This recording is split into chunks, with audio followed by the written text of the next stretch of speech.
Shoes by the band Shoes. This comes in at number 3,520 in the 1970s on Best Ever Albums. And then 323 in 1977, 30,745 of all time. This might be our lowest ranked album we've covered. I don't know if I've said 30,000 before in the overall ranking. It is Shoes' second highest rated album on Best Ever Albums behind their 1979 album Present Tense, and it is not on Rolling Stone's list. John, I'm assuming this was on the 1001 albums we need to listen to before we die. Is that where this came from? You are correct. Okay. Not even their highest rated album we're talking about. Not a court, right. Maybe that's on there as well, but because that's from 79. But so this album is from the opening notes of the first track, Boys Don't Lie. My opening comment was, I'm going to love this album. And it did not disappoint. This album, first and foremost, certainly does not sound like an album from the 1970s. No. I was hearing basically every decade after the 1970s. There was, to describe it, 80s, 90s, 2000s. There's a lot of different, stuff going on here. It's very, the guitars are kind of distorted. Mm-hmm. The vocals are kind of dreamy, like an echoey kind of dreamy aesthetic to the vocals. There's lots of harmonies. There's falsetto vocals. There's hand claps. It's poppy. It's catchy. It's melodic. It's very produced. It's upbeat. And the sound overall is kind of muted. I found that it sounds like there was a lot of stuff going on, but it wasn't like this bombastic in-your-face sound. It's almost like the production was holding the instrumentation back a little bit to kind of have a little bit more of a lo-fi production.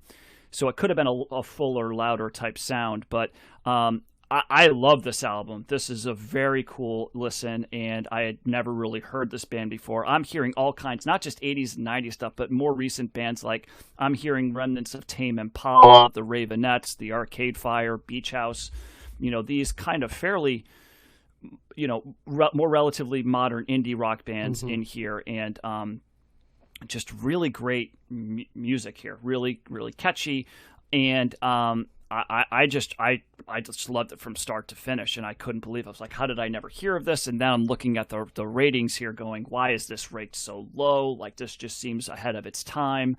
I'm sure it was influential, but it's just, I didn't really find any song on here that I thought was a bummer or like a dud, really. Mm-hmm. Like, it just all stood out as being very, very enjoyable and very surprising. So this is, I really like this. I don't know if I have a favorite song. I don't recall recording that, but there's some of this stuff is like garage rock. Part of that song in Not Me sounds like they've got a cowbell going on, but it's not a cowbell. It's some other production. I mean, it's fairly produced, but, not everything was fully, distorted guitar. There's some acoustic guitar, just lots of different stuff going on here, and very catchy and very modern. And I loved it. I thought it was great. Yeah, I enjoyed this album also. The key word here for me is lo-fi. It sounds very lo-fi. It's a definition of a garage rock album. I'm not sure how well produced this album is. I mean, it sounds fine, but it sounds like a garage rock album in terms of, it's not crisp sounding, and it may be intentionally so, but would you like to hear a little bit about Shoes, guys, because you guys keep bringing that up, and maybe this is the time for some context. Would that help? So are you just reading this now, John, or did you know this going into I am just reading this right now.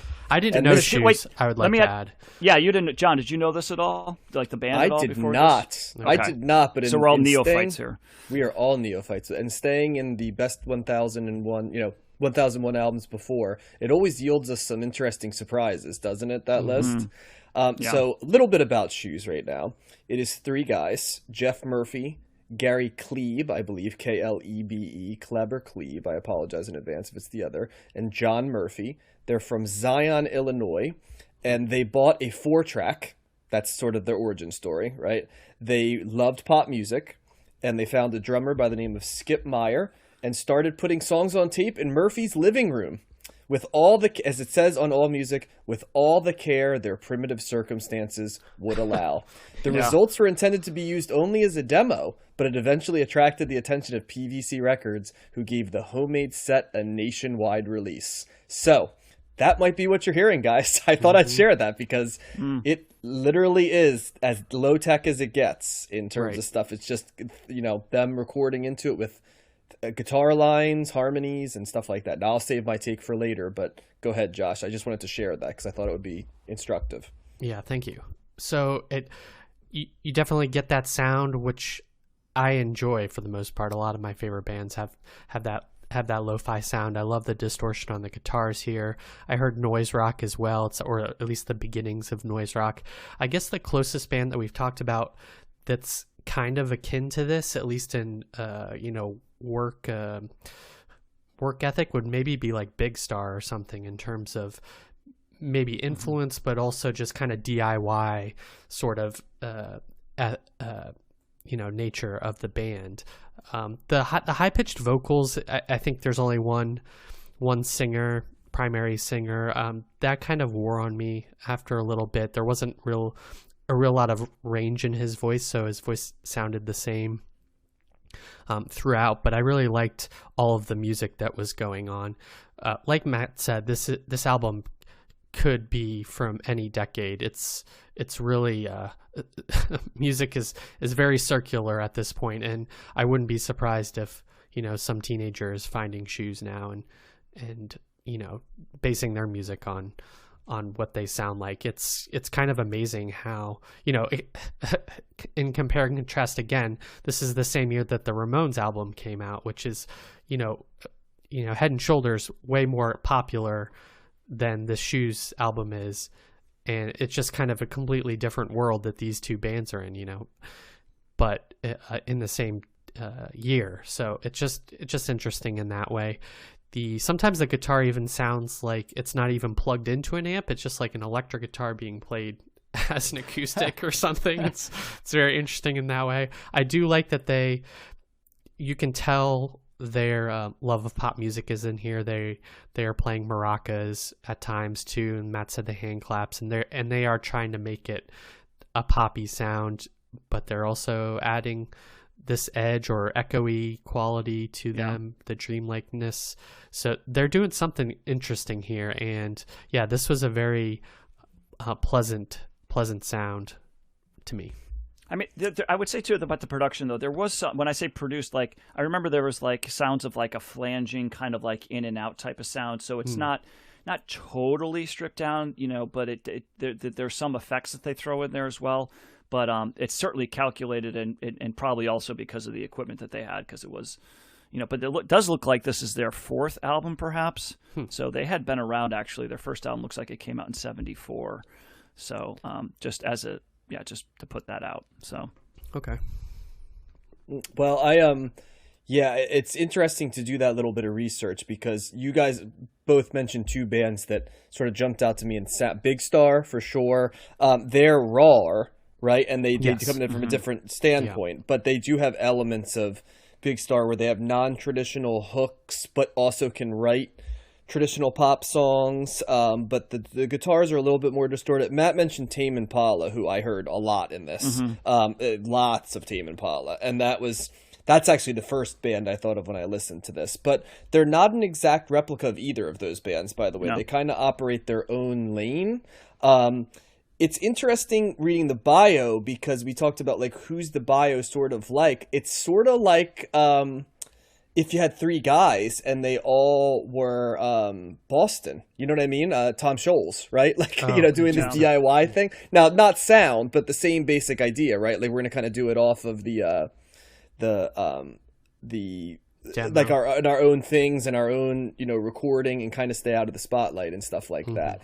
This is not their fourth album, Matt. This is their first album. What's that? What do I see on Wikipedia then? That's like there's three other. It says private release record labels, but they have albums called Bazooka, one in Versailles, and Heads or Tails. Yeah, they weren't released by a record label. So okay. Black Vinyl Shoes is their first record label album. Yeah, remember this was.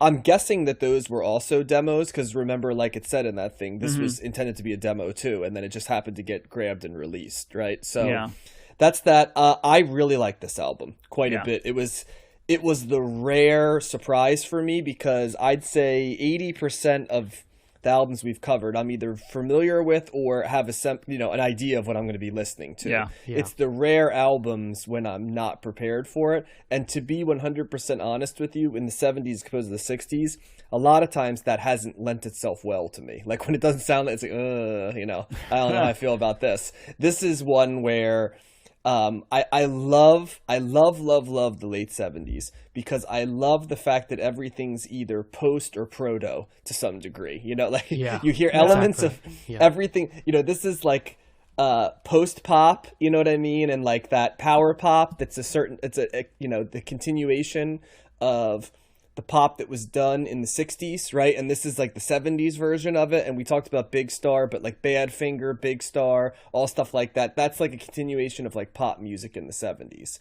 And it would come back with a vengeance in the 80s, right? And 90s when, there's all kinds of acts that are doing this power pop that gain more, I think in the 90s in particular is just filled with power pop bands. But you could kind of say U2, in the 80s is where it happens. And you could probably make an argument that bands like REM and stuff are in the 80s as well. But the 90s is filled with bands both popular and like, I think of like the 90s is where like, Teenage Fan Club can, cult favorite, right, can bang with like Weezer, right, which is like huge selling act, could also bang with like the Gin Blossoms, like high selling but not always critically acclaimed, but they're all doing power pop, right? They kind of are on the same thing. So there's that. And then this is also post because as Josh like proto, because as Josh mentioned, there's a lot of noise rock in this, so in that sense it can kind of be a continuation of sort of what even Velvet Underground, you know what I mean? There's an element to that there, and they don't sound quite like the Velvet Underground, but they're cousins, right? And then and then what led to it later. And so there's all of this interesting stuff merging together on this album, and it's a great amalgamation of sounds. I love the fact that they don't try to do too much on this album. It's not like staying in your lane, but it's more I like the song construction, and that really is what stood out to me. The vocals didn't bother me. I hear what Josh is saying. I could see how they could become samey, but the vocals function to me. This is another one of these bands where the vocals function to me like an instrument at times, and it was a sound quality and a pitch as opposed to anything else. Not always, but in some of the songs, I'd say. So this is a strong recommendation for me. We mentioned I thought the harmonies were excellent in this. I thought the layered guitar, for being as low production as it was, I liked the lowering they were able to the layering, they were able to do. That also reminds me of like Tom Scholz, who was obsessed with the guitar layering on his own technology. And it appears that from this they go into a more traditional like power pop type thing. In fact, Todd Rundgren, I think, gets brought in to produce a bunch of their stuff later. And I know he's like a producer of the stars type deal. So, and I'm guessing that one of those albums, it looks like it's Present Tense is the name of the album that might be the highest rated one. And that one is kind of described universally as like power pop, and they said that kind of it's in the same lane as bands like Cheap Trick and the Knack. So like, and you could probably, most people know what the Knack sounds like, at least from My Sharona, right? And Cheap Trick, Surrender and all hello there, right? All kinds of different stuff there. So I can kind of hear what that would sound like through their filter. But this was a really pleasant surprise. It's gonna be well regarded by me in terms of my score for it as well. Like, I don't think it'll be in the top 10% of albums I have, but it will be closer than you'd think. It's probably in that top 20 if I did 20% of albums we've listened to so far. So really enjoyed it, and check it out. We have many categories on our final show, wrap-up show for the decade, so maybe it'll make an appearance there in one of those. It's very like, I just kept thinking of I think probably the 90s, particularly in the beginning, I think that was standing out the most. It seemed like a college alt-rock, power pop type sound. And some of it was a little generic. Like, I think there was a song on there that I was like, well, this sounds like just any song that would have been coming out of some, I don't know, some, coffee shop or something like on campus for like a college in like 1993 or something like that, but it's still good. I think you're right, John. It's like a cross between like stuff that might have been really popular and then stuff that was like kind of just, that was kind of just out there. That was just part of the overall aura of the time. But I still like that stuff. And it was just, it certainly wasn't 70s. It seemed way further ahead of its time than 1977. But yeah, I agree. I definitely recommend. It's from the opening notes. I was smiling and going, yeah, I'm going to love this. Like, I just knew right away, so it didn't disappoint. It is fascinating to look at the 4-track reel-to-reel machine they used for this. It's by TIAC Corporation, which was a Japanese electronics manufacturer, and it literally looks like you could have just rolled down to like Radio Shack. It doesn't look like a Moog synthesizer or like an ARP synthesizer, these things that are big. It's just a reel-to-reel audio tape in this thing that it looks a little bit complex, but kind of looks like a glorified record player. And they recorded the whole damn album on this. And apparently they just pressed 1,000 copies initially on a label they called Black Vinyl Records and went from there. Another thing, Matt, that I'll add in the bio right here that I thought was interesting is that the Shoes were big fans of the Beatles, which probably doesn't surprise you. I mean, they don't sound like the Beatles directly, but you can see, any band that's like this melodic and catchy, it's like, yeah, you got to love the Beatles, like, because that was their thing, yeah. So as a result, a lot of people have sort of speculated that their name. Now they have not clarified this, but their name was taken from, I guess, a thing in 1964 when CBS News asked John Lennon to describe, why they're named the Beatles. And he says, it means the Beatles, doesn't it? But that's just a name, like shoe. And Paul McCartney immediately chimes in, the Shoes, you see? We could have been called the Shoes for all you know. So they wondered if that's what it was. And they did not really they confirm necessarily, but he pretty much nods at the fact that, they might have just taken the off of it and said shoes, and it just sounded better. So, yeah. There you go. It's funny how a one word band can actually work as a band name, like Shoes. Well, he said he was influenced I guess John Murphy said he was influenced by names like Faces, Sparks, or Wings, right? And he didn't think the Shoes sounded good. He just wanted it to be Shoes. We covered all of them except Faces. There you go. We haven't done the Faces yet. So. Nope. And I don't think we're going to, because they ended in the early 70s and we're past that. So, this one gets a recommendation from me. I agree. It sounds like from everybody. Yeah, for sure.